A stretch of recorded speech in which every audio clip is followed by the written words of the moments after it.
शून्यता की यात्रा, एक सन्यासी की आत्मिक खोज। प्रारंभिक पीड़ा और यात्रा की शुरुआत। शहर की हलचल में खोया मन।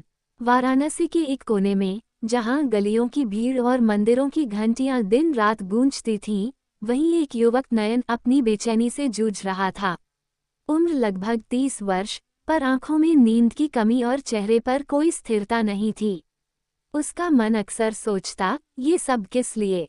ये दौड़, ये कमाई, ये रिश्तों का बोझ, क्या यही जीवन है? बचपन से उसने पढ़ाई की, नौकरी पाई, शादी भी की, पर भीतर कहीं कोई खालीपन अब भी शेष था। हर दिन वो ऑफिस जाता, लौटकर टीवी देखता और बिस्तर पर करवटें बदलते हुए सोचता, कहीं कोई सच्चा अर्थ होना चाहिए इस जीवन का। एक वृद्ध का वाक्य, तुम्हारा मन शोर में डूबा है। एक दिन घाट पर बैठा था नयन, सूरज डूब रहा था, गंगा की लहरें मंद गति से बह रही थीं। तभी एक वृद्ध सन्यासी पास आ बैठे। उन्होंने बिना पूछे कहा, तुम्हारा मन शोर में डूबा है, उसे मौन चाहिए। नयन चौंका, आप मुझे कैसे जानते हैं? वृद्ध मुस्कुराए, मैं नहीं जानता, पर यह चेहरा जानता हूँ कि शांति को खोज रहा है पर गलत जगह ढूंढ रहा है।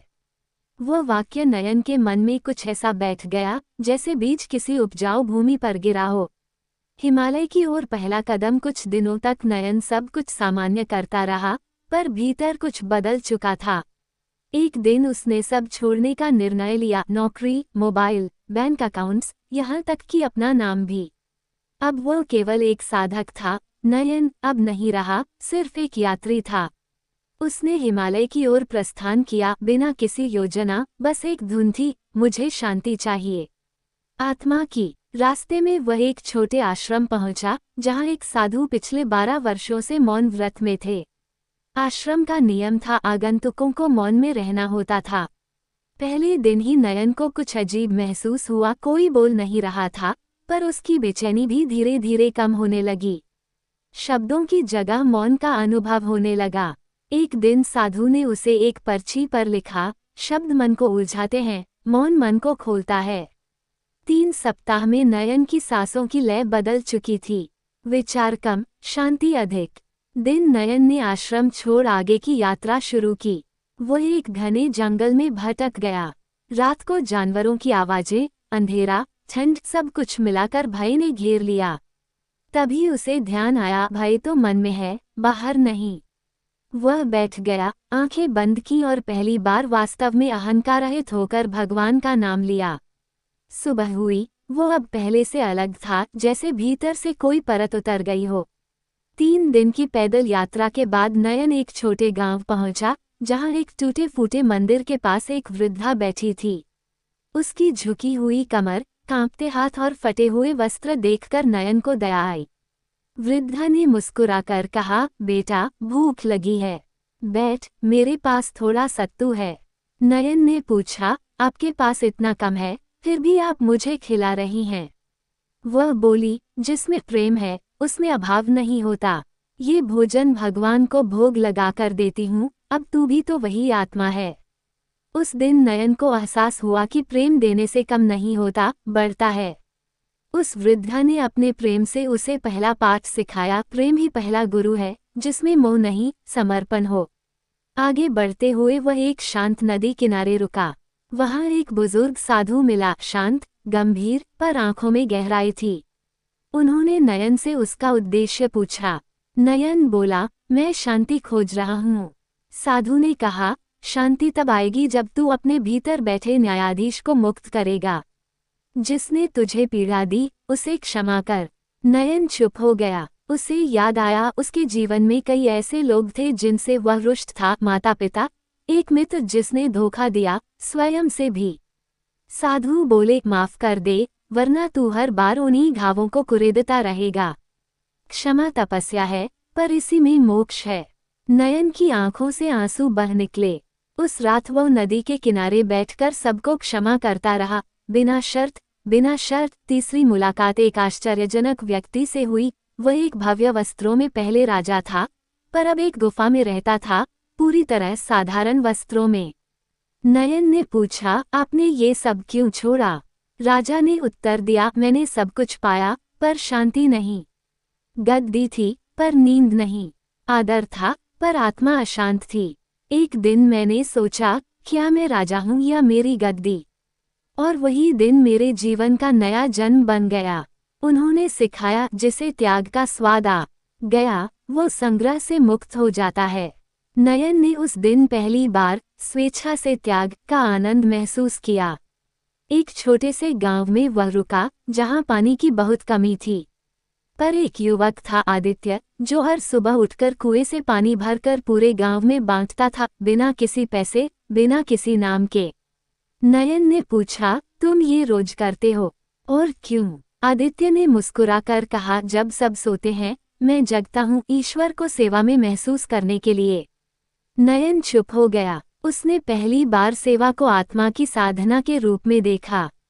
सेवा में स्वार्थ नहीं, केवल समर्पण होता है।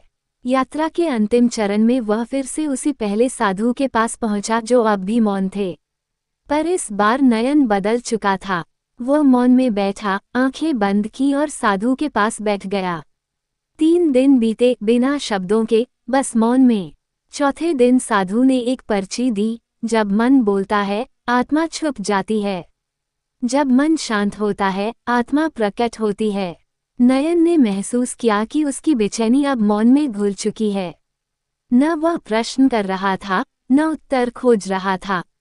बस अनुभव कर रहा था, जैसे कोई शांत झील भीतर लहरें बना रही हो। आत्मा से साक्षात्कार। एक रात, जब चंद्रमा की रोशनी पर्वतों पर बिखरी थी, नयन ध्यान में बैठा। उसने मन में कोई विचार नहीं बुलाया, कोई नाम नहीं लिया, बस मौन को अपनाया। और तब उसे अनुभव हुआ, वह मौन ही आत्मा है। वह शांति ही ईश्वर है। उसने देखा, मन के नीचे एक और परत है, साक्षी भाव, जहाँ कोई दुख नहीं, कोई प्रश्न नहीं, केवल होने का भाव। लौटने की तैयारी। अब नयन को ज्ञात हो चुका था कि उसे बाहर शांति नहीं मिलेगी। शांति भीतर है, अनुभव में, मौन में, प्रेम में। वह वापस लौटने लगा, लेकिन अब वो वही नयन नहीं था। अब वह एक प्रकाशधारी यात्री था, जो केवल बांटना जानता था, प्रेम, क्षमा, सेवा और मौन। आत्मज्ञान और समाज में लौटती रोशनी। लौटने का अर्थ हिमालय के उन शांत दिनों के बाद, जब नयन नीचे उतरने लगा तो उसके कदम हल्के थे, जैसे किसी बोझ से मुक्त। अब न उसमें प्राप्ति की आकांक्षा थी और न ही त्याग का गर्व। वो बस एक साक्षी बन गया था, जो केवल देखता था, करता नहीं। जब वह एक पुराने बाजार में पहुंचा, तो लोगों की चहल पहल और दुकानों का कोलाहल उसे परेशान नहीं कर रहा था, बल्कि उसमें भी उसे एक लीला दिखाई दे रही थी। वह जान चुका था, भीतर मौन हो तो बाहर का शोर भी संगीत बन जाता है। वाराणसी लौटने पर सबसे पहले वह अपने माता पिता के घर पहुंचा। दरवाजा उसी माँ ने खोला, जिसकी आंखें बेटे की याद में सूख चुकी थीं। माँ एक क्षण को चौंकी, फिर बोली, नयन। नयन ने उनके चरणों में सिर रख दिया और बोला, आपका बेटा अब आपके बिना कुछ भी नहीं है, पर अब मैं केवल प्रेम से भरा हूँ। माँ रो पड़ी, पर वो रोना भी अब किसी दुख का नहीं, प्रेम के पुनर्जन्म का था। पिता, जो वर्षों से कठोर बनकर बेटे की विद्रोही सोच से रुष्ट थे, पहली बार बोले, तू अब पहले से शांत लग रहा है। तूने क्या पाया? नयन मुस्कुराया, मैंने पाया कि जीवन में सबसे बड़ी विजय अपने ही मन पर होती है। नयन ने फिर नौकरी नहीं पकड़ी। उसने जीवन में कार्य किया, पर कर्म की भावना से। वह वाराणसी के घाटों पर हर दिन आता, लोगों से नहीं बोलता, बस उन्हें सुनता। एक दिन एक युवक उसके पास बैठा और बोला, आप कौन हैं बाबा? आपसे मिलकर शांति मिलती है। नयन ने उत्तर नहीं दिया, बस एक रेखा सी मुस्कान दी। युवक बोला, क्या आप सन्यासी हैं? नयन ने कहा, नहीं, मैं गृहस्थ हूँ, पर अब मेरा मन संन्यस्त है। नयन ने किसी संस्था की स्थापना नहीं की, किसी ग्रंथ की रचना नहीं की, न किसी शिष्य को बांधा। पर धीरे धीरे लोग उसे सुनने लगे। एक दिन घाट पर वह बैठा था और कुछ युवा आए, जिन्होंने पूछा, शांति कैसे मिले बाबा? नयन ने आंखें बंद की और कहा, शांति तब मिलती है जब तुम स्वयं से प्रश्न पूछना छोड़ दो। शांति वहाँ नहीं जहाँ उत्तर हैं, शांति वहाँ है जहाँ प्रश्न मिट जाते हैं। तुम्हारा नाम, काम, पहचान सब कुछ छाया है। असली तुम तो वो हो जो ये सब देख रहा है। तुम शून्य हो और शून्य से बड़ा कुछ नहीं होता। हर रविवार को घाट पर नयन बैठता। कोई प्रवचन नहीं होता, कोई भजन नहीं, बस मौन। और सैकड़ों लोग मौन में आकर बैठते और उस मौन से शक्ति खींचती थी। एक बार किसी ने उससे पूछा, आप कुछ बोलते क्यों नहीं? नयन बोले, बोलकर मैं तुम्हें उत्तर दूंगा, मौन से तुम स्वयं उत्तर ढूंढोगे। यही असली शिक्षा है। कई वर्ष बीत गए। नयन अब वृद्धा हो गया था, पर उसकी आंखों में अब भी वही आत्मिक दीप्ति थी। एक दिन उसके एक पुराने मित्र ने पूछा, क्या तुम्हें कभी लगता है कि तुमने दुनिया छोड़कर कुछ खो दिया? नयन मुस्कुराया और बोला, मैंने खोया अपना भय, अपना क्रोध, अपनी पीड़ा, और पाया केवल मौन। मित्र बोला, क्या यह अंत है? नयन ने कहा, नहीं, यह आरंभ है। जब मैं अब कुछ नहीं हूँ, तभी मैं सब कुछ हूँ।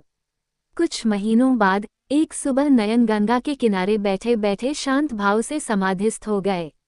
लोगों ने उन्हें वहीं शांत देखा, जैसे नींद में हों, पर उनके होठों पर वही हल्की मुस्कान थी, जैसे वो अंतिम मौन में विलीन हो चुके हों। लोगों ने कोई समाधि नहीं बनाई, कोई मंदिर नहीं, पर उनका मौन अब भी वहां था। हर पूर्णिमा को घाट पर लोग मौन में बैठते हैं और कहते हैं, यहाँ अब भी वो मौन गूंजता है जिसने हजारों को भीतर झांकना सिखाया। अंतिम वाक्य, जो अपने भीतर उतर जाता है, वो बाहर की दुनिया को भी शांति दे सकता है।